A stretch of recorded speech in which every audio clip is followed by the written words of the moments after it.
Guys, so late na yung vlog ko, no? Late na ako nag-start ng aking vlog. Alauna ng image na ng hapon. Tapos ko lang mag-work. Actually, nag-change lang ako ng aking jacket kasi nandito na ako ngayon sa bahay. And yeah, it's raining outside. Ulan na naman, guys. This is England. Anyway, so kami lang dalawa dito ni Kira today. I mean, nasa school pa si Kira. So, sunduin siya na kanyang lola or lolo. Tapos, i-drop siya dito kasi nandito naman ako sa bahay na. So, yeah. So, wala dito si Dave, guys. Nandun siya sa Scotland.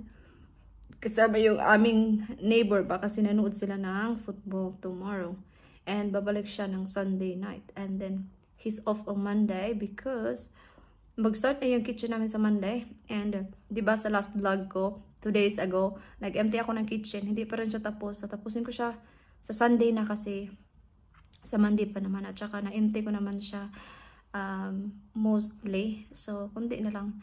And, so yeah, mag-relax lang muna ako. Mag-hoover ng sahig pa kasi wala pa si Kira. And then, magluluto na ako ng adobo for our dinner kasi that's the plan. Sabi ko kang Kira, mag-adobo kami mamaya kasi favorite din ni Kira yung adobo with rice. So, yun yung aming dinner. Tapos, magluto ako ng eggplant, turutang talong. Yun, yung lulutuin ko din mamaya. Para busog talaga ako, no? And then, yeah, maglaro lang kami mamayang gabi. And yun lang yung... And then, tomorrow, may work din ako doon sa aking fish and chips. 2.5 hours while nandun siya sa kanyang lesson sa dancing niya. Ng 3 hours. So, i-drop siya ng kanyang lola or lolo bukas while ako ay nasa work. Well, I mean, nandito pa ako by the time aalis siya. Tapos, after 2 hours and a half, punta na din ako sa work. So, yeah, maybe makikita kami bukas ng aking friend for coffee. And then... yeah. So, maglilinis lang muna ako, guys. At magbabalik ako mamaya-maya. So, tapos na akong nag-vacuum ba? Nag-washing ako kaya ng umaga. Ewan ko kung saan ko nalagay yung yung taklob. Yung takip pa. Ang bot, naasa ang taklob. So, ngayon is magluluto na ako ng adobo para mamaya, paggutumin pa si Kira, kain na lang kami dalawa. So, yeah, so, nag-message si Dave sa akin kasi bumili siya ng lipstick. Sabi niya, pumunta daw siya sa makeup shop. So, bumili daw siya ng lipstick. Ilagay ko dito yung picture. Bumili siya ng Charlotte Tilbury. Charlotte Tilbury is one of my favorite lipstick. So, bumili daw siya. So, sana ganun, pag umalis yung mga asawa or mga ganun, dapat mayroon talaga mga pasalubong, no? Especially si Dave talaga, nag-effort talaga siya pumunta sa makeup shop, no? Parang it's amazing na yung husband mo talaga pumunta talaga sa makeup para bumili lang ng lipstick. Sabi niya kasi sa akin, anong kulay gusto mo? Bago siya umalis, 2 days ago, bago siya pumunta ng Scotland. Sabi ko, any brownish lipstick. Itong mga ito ba? Yun yung mga gusto ko ba? Nawala na ba? Pinakita ko pero nawala na. Yes, so mga brown yung gusto kong lipstick. So bumili siya sa Charlotte Tilbury. So, yun na nga. Pakita ko na lang sa inyo pag nakauwi siya sa Monday. Pag mag-vlog ako, pakita ko sa inyo. So, anyway, ngayon, magluluto na ako. Tingnan ko muna kung may rice ako ba. So, yan, may rice pa. Pero, kailangan ko magluto. Kasi kulang to. Dugangan na to. Open natin yung blind kasi ano ba. And kahapon, dumating na yung kitchen. Dineliver na siya kahapon. Pakita ko yung picture kasi nag-take ako ng picture. So yeah, so I'm really excited kasi simulan na talaga siya sa Monday. Paulit-ulit na lang talaga ako yung about sa kitchen. Paulit-ulit na lang kasi excited talaga ako. Alam niyo ba, pag ito na talaga yung mga time na, this is the time talaga na na-excite na tayo sa mga bagay-bagay, sa bahay, bumili ng ganito, ganyan. Yun na talaga yung nafe-feel ko. Parang hindi na ako excited sa mga damit. Parang, kung sa damit, bumili na lang ako kung kailangan ko talaga. Pero when it comes sa, pag nakita ko, gusto kong bilhin. Iba-iba dati. Yung bago pa ako dito sa England, pag pumupunta ako sa shop, like, mga H&M, mga Zara, ganun. Pag may nakita akong feeling ko, cute, or ganito, bagay sa akin, binibili ko kahit hindi ko naman siya sinusuot. Ngayon, parang, hindi na siya exciting. Mas excited yung mga gamit sa bahay.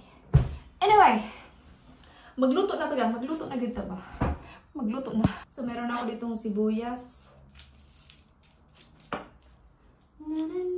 malapit na yung Pasko, no? Ano ba? Dito ba sa England ba, yung weather ba, kaya nakakainis ba? No, ngayon no, may sun.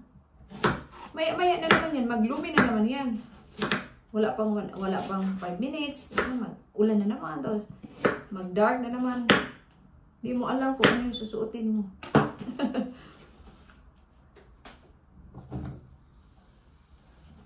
Ito na lang yung kaldero na gagamitin kung maliit siya. Kasi yung malaki namin yung kaldero, na ano ko na ba, na-put away ko na.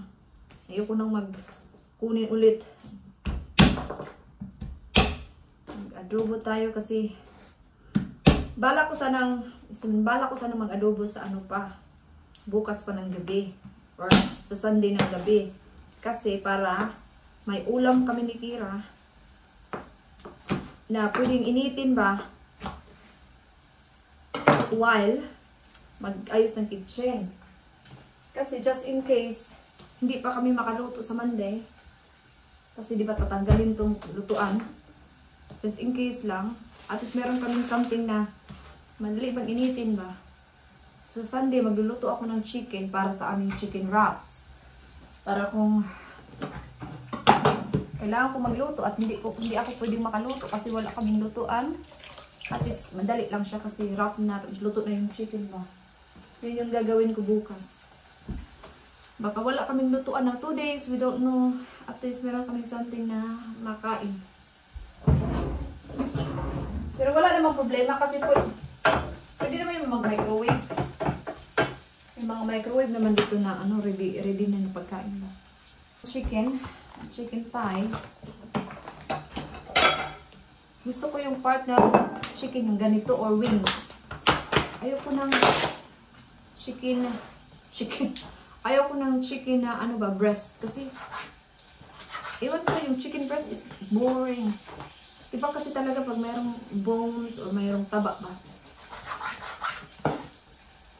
Gusto ko sanang ubusin lahat. Pero kunti lang kasi yung aking ano ba, kaldero.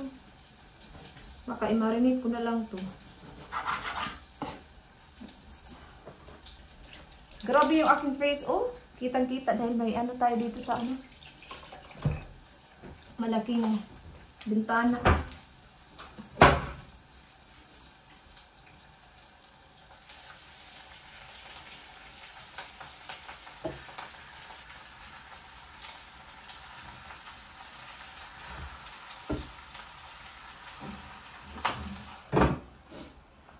Si Dib, nag-enjoy na yun sa kanyang ano, pasyal-pasyal doon sa Scotland.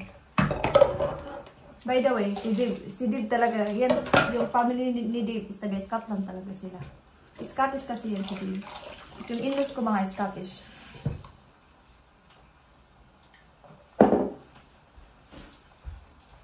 Yung iba nilang family nasa Scotland. Kaya kung pupunta kami ng Scotland, nakapunta ako ng Scotland once. May vlog kami noong pupunta kami sa Scotland pero nasa isa kong YouTube channel na hindi ko na ngayon ginagamit. Lagyan natin siya ng paminta.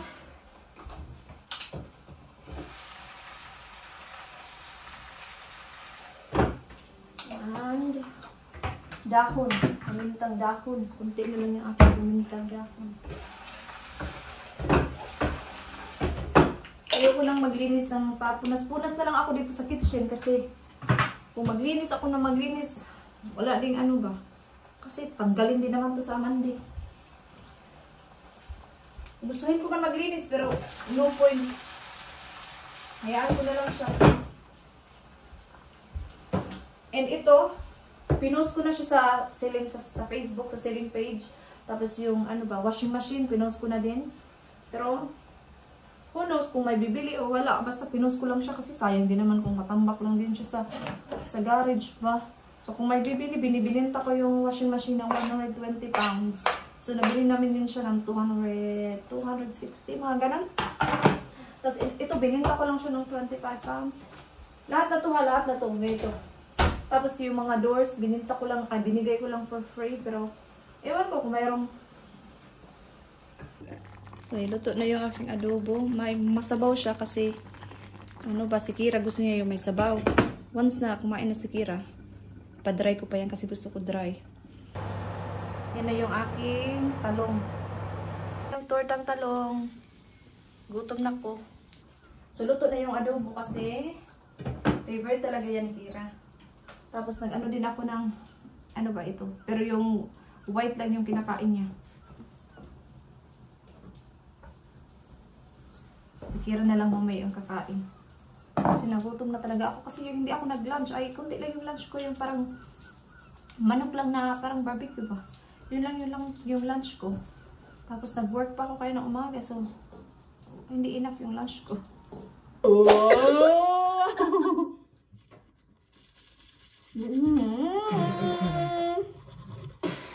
All done? Okay. I have a vlog. The blue thing gets in my mouth. Vlog, huh? Bye bye. Take it home. Miss Daddy, I want him to pick up. I hate him not picking up. I know. Kira is crying. Waiting for Daddy to phone. What is this for YouTube? Yeah. I miss Daddy. See, you miss your dad?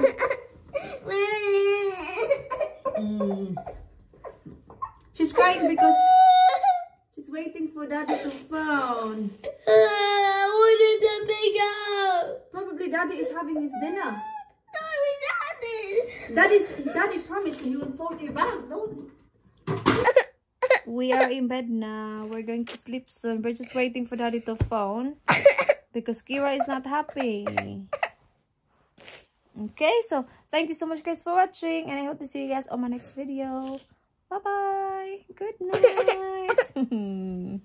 Hinintay niya kasi si David tumawag. I love Cindy. If Cindy used to see this, I love you.